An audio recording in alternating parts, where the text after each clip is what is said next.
তো আজকের 6 নম্বর প্রশ্ন আমরা ধরাবো মাসুমকে। 6 নম্বর প্রশ্ন হচ্ছে, বিতিরের নামাজে তাকবীরে তাহরিমা বলে হাত বাঁধার পরে কি পড়তে হয় এবং বিতিরের নামাজ সুন্নত, ফরজ নাকি ওয়াজিব?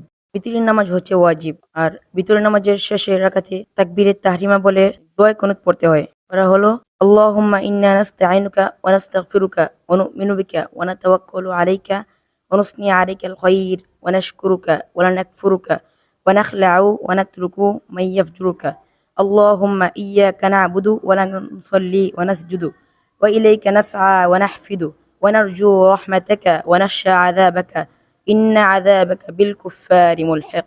মাশাআল্লাহ মাশাআল্লাহ, আলহামদুলিল্লাহ, খুব সুন্দর প্রশ্ন এবং উত্তরও খুব সুন্দর হয়েছে। তো এই জিনিসটা অনেক মানুষ জানে না, বিতিরের নামাজে তাকবীরে তাহরিমা যখন দ্বিতীয় নাম্বার বার বলে হাত বাঁধার পরে কি পড়তে হয়। তো এটা আপনিও জেনে গেলেন, এবং যারা যারা জানে না, আমার অনুরোধ হবে আপনারা বেশি বেশি করে এই ভিডিওটা শেয়ার করে দেন, যাতে সবাই এই জিনিসটা জানতে পারে।